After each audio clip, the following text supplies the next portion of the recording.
Hi, I'm Matt Pierce with The Forge. We've got a great show for you today. We're talking with Jonathan Hall. He used to work for the BBC and has done a lot of training on video. We're also talking with Tiffany Wood about the new Snagit 11.2 release for Windows. I'm actually in Salt Lake City, so this is all pre-recorded, but we didn't want to miss an episode. So hold on, sit back, and we're on with The Forge.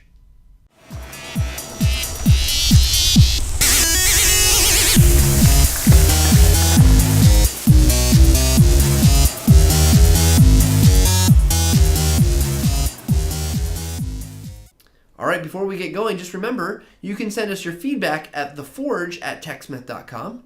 We're going to jump in with Jonathan Hall. He's got a great experience with doing lots of video and teaching people how to do video. So if you're new to shooting with camera video, you're going to want to watch some really awesome tips. So let's go to that interview right now. Hi, and welcome to this segment of The Forge. We're here with Jonathan Halls. Jonathan Halls has a long history in doing lots of video stuff, and he's here to talk to us about some concepts and ideas around video that help you guys get a lot better with maybe not having to do too much. So Jonathan, welcome to the show.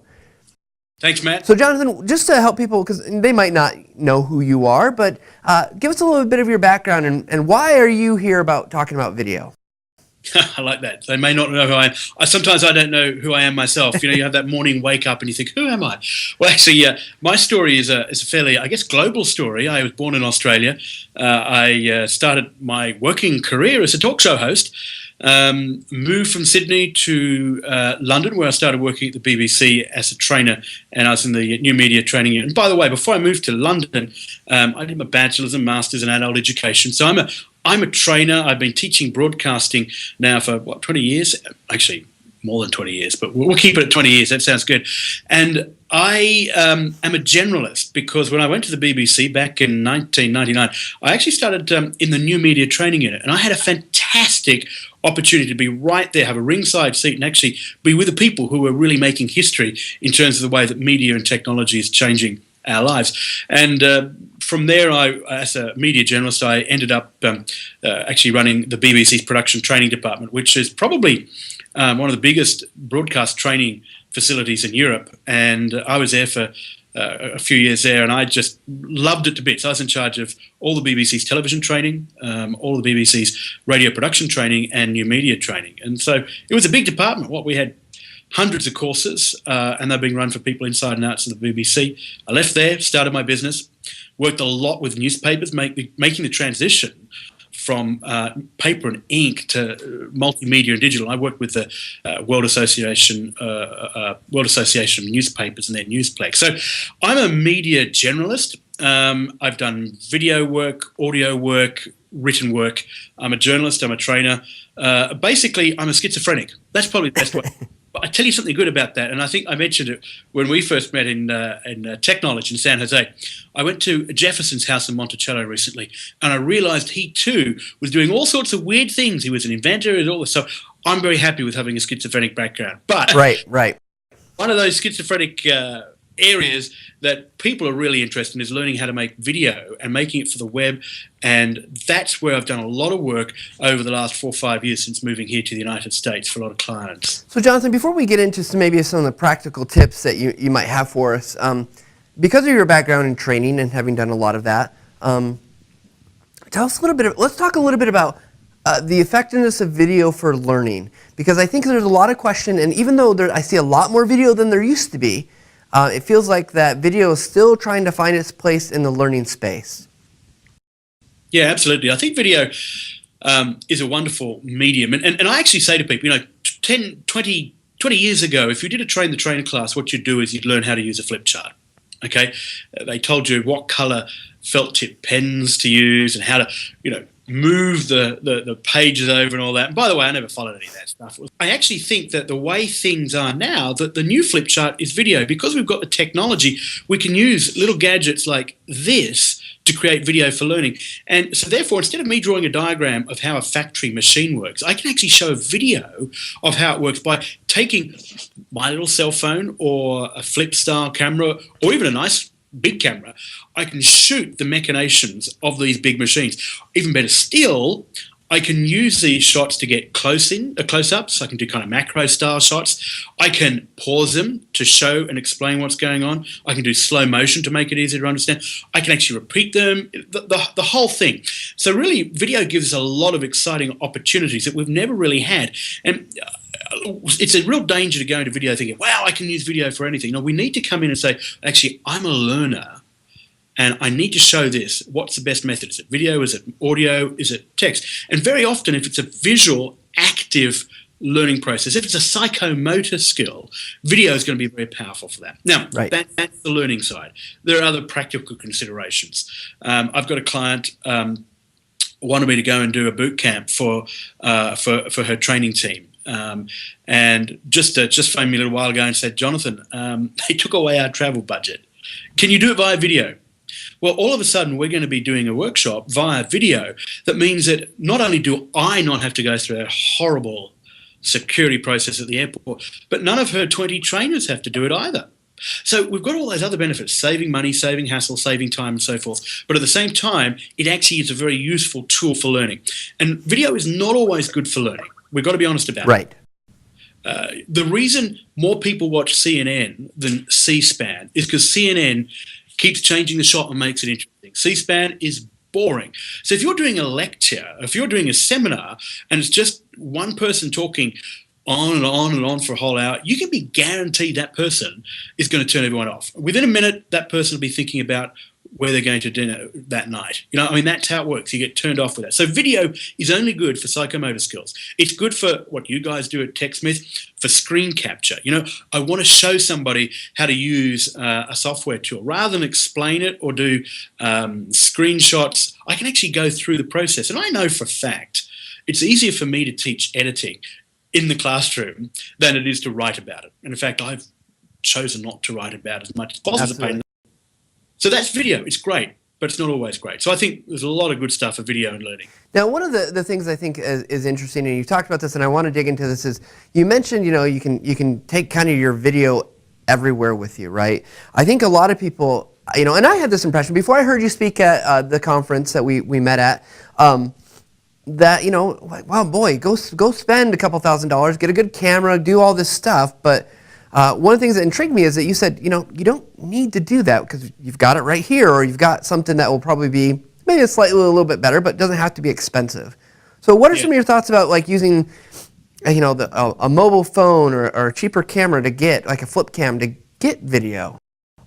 Well, look, here's the deal. If you've got $5,000 to spend, I suggest you go and buy a nice camera. Chances are you don't have that $5,000. Right. And I was asking one of my colleagues at the BBC, being head of television training meant I got every once in a while exclusive attention from some of my staff to teach me camera skills or whatever. And one of the guys came in and spent half a day with me teaching me how to use a particular camera. And I said, mate, what were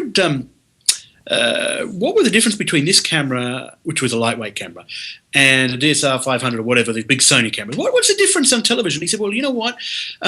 Most experts will probably see the difference, but for the viewer, so long as you shoot well on these lightweight cameras, and it wasn't a flip camera, it was a TV camera, but it was a lightweight TV camera. If you shoot well, you won't tell the difference. And one of the things I've learned, particularly with YouTube-style video, Vimeo video, or video that's streamed internally within your firewall, is you really can't tell the difference from these low-end or entry-level consumer cameras, so long as it's shot well.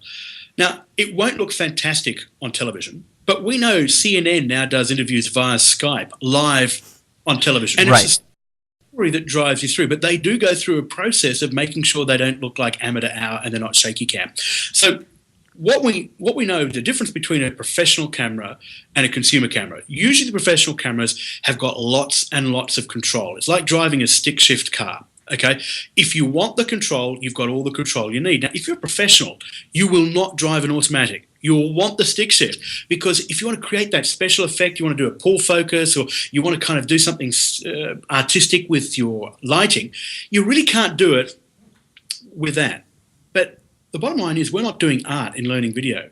We're actually using video to show people how to do their jobs. If it's a management training video, we're showing role plays, we're showing soft skills. If it's showing people how to change a car tire, we're doing that. So what we need to do is learn how to use it with the limitations of one of these. And let me just tell you the quick limitations on these. First of all, these have got auto functions, which means that you've got to rely on the camera to do the focusing.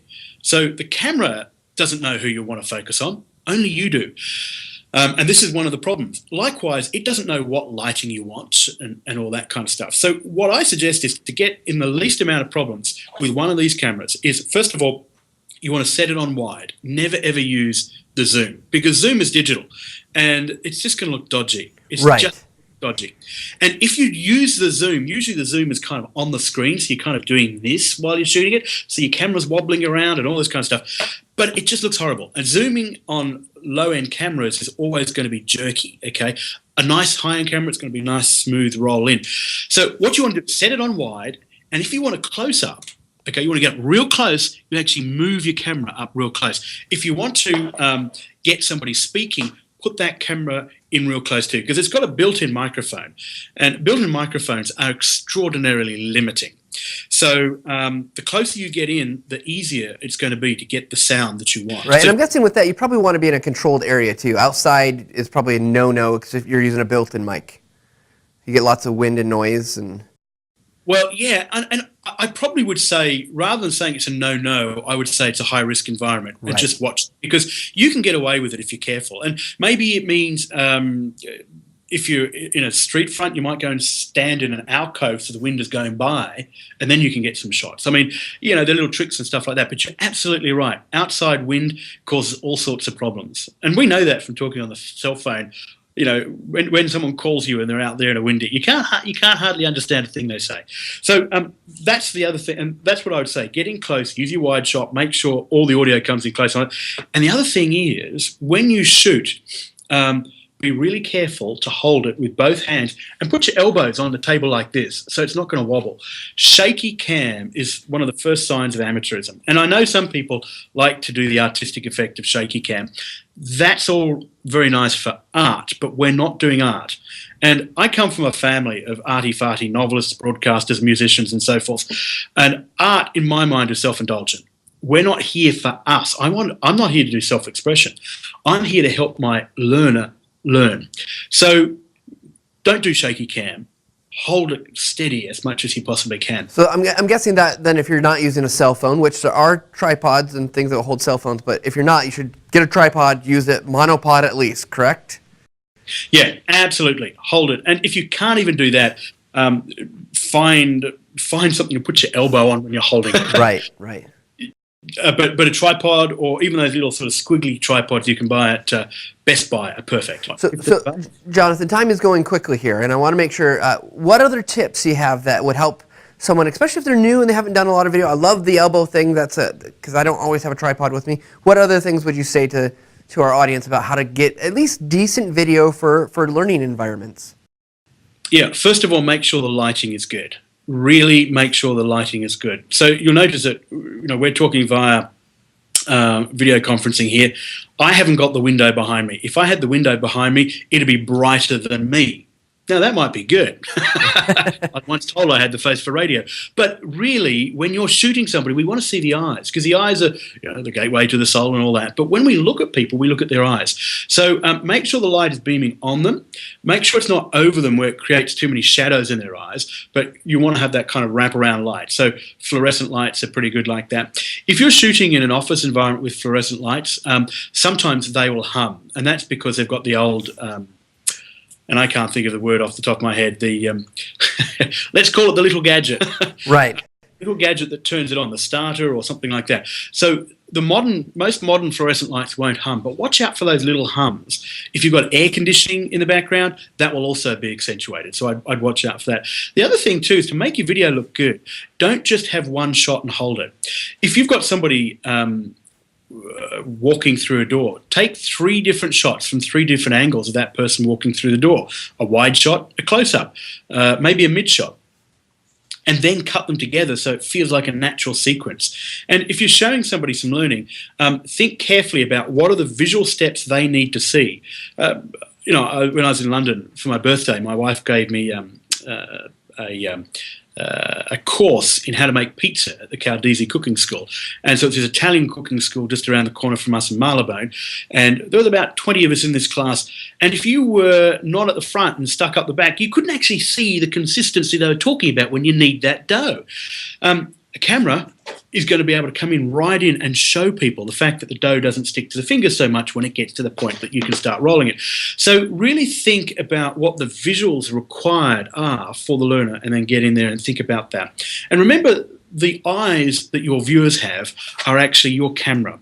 Your camera is your viewer. And where you put your camera is where you're going to put your viewer. And I think the more we understand that, the more we can start thinking about how to make it an engaging visual content. So Jonathan, we are. I'm getting the signal that it's time for us to wrap up. A couple things. First of all, great tips from Jonathan here. I think that if you just put those in practice, I think everyone will have better video, which is what we want. Two, if they want to learn more, I know you've got your website out there. Where should they go, and what kind of, if they want to learn more from you, what could they do?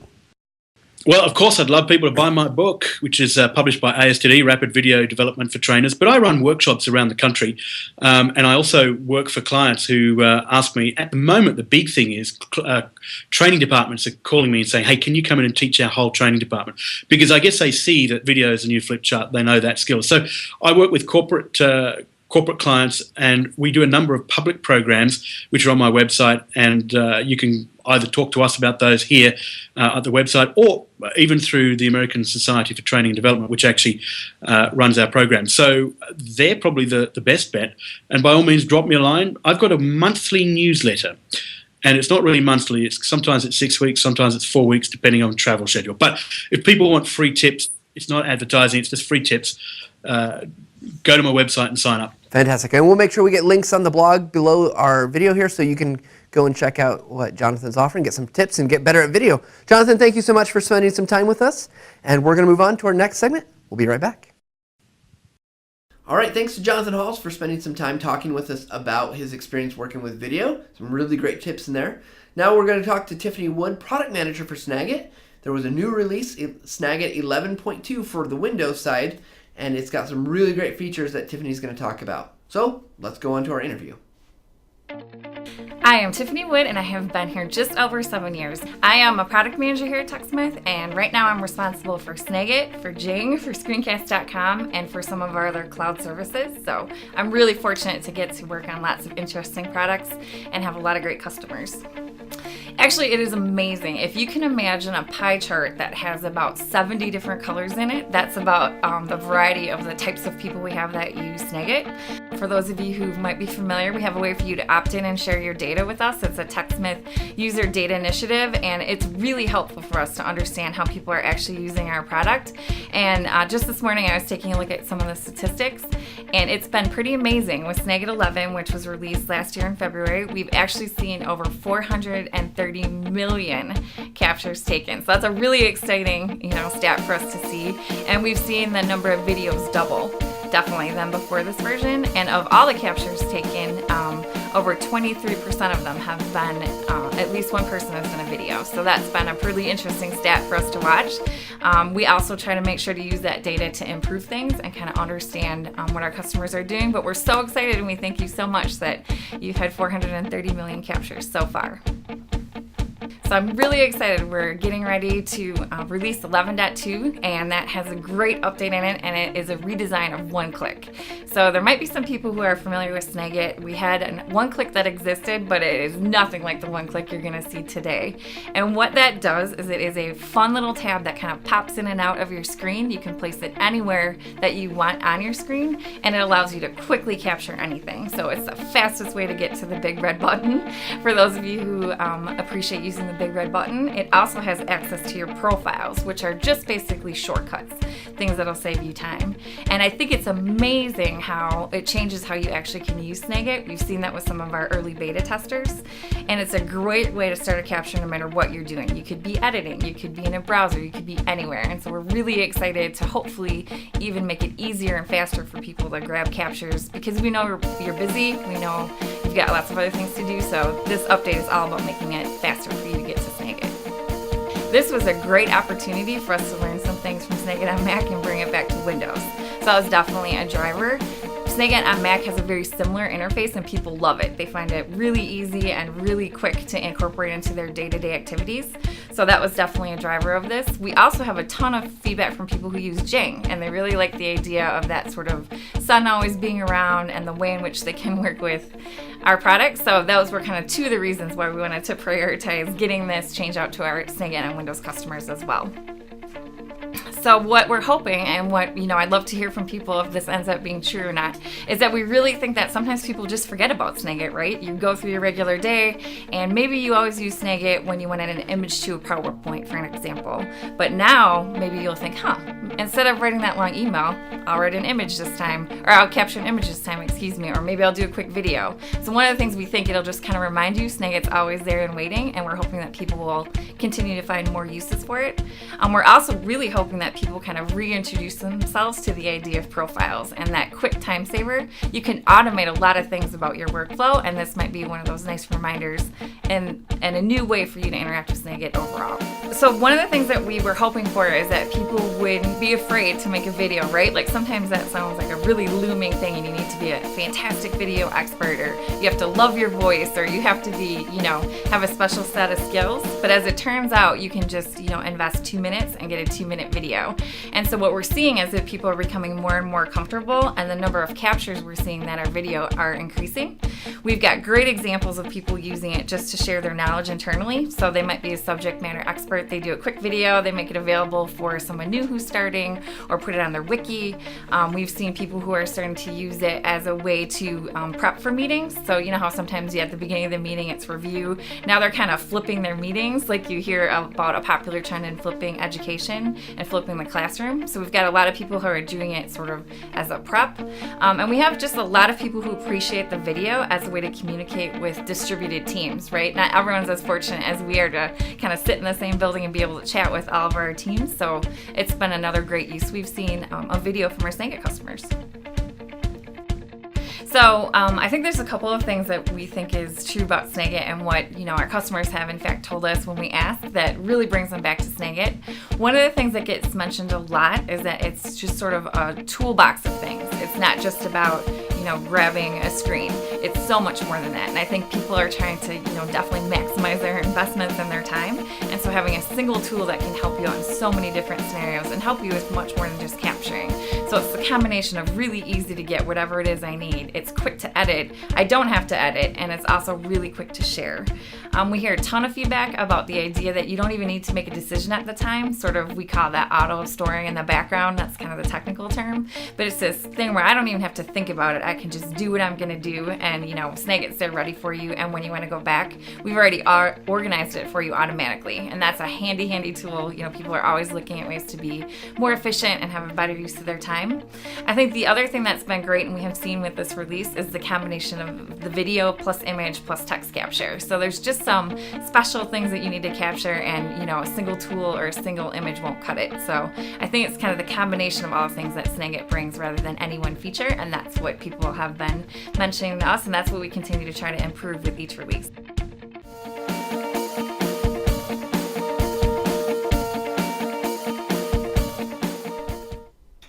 All right, special thanks to Jonathan Halls and Tiffany Wood for their being willing to speak with us. We're going to be back next month with another great episode of The Forge. We've got some really great things we're going to be working on. We're actually going to a visual literacy conference, and we'll bring you some footage from that. And before we leave, a special thanks to Ashley Pinnell, our intern, who over about the last year has been behind the scenes, giving me cues and directions, and we want to wish Ashley the best in her pursuits of her new career. So thanks, Ashley, and thanks to all you for watching, and we'll see you next time.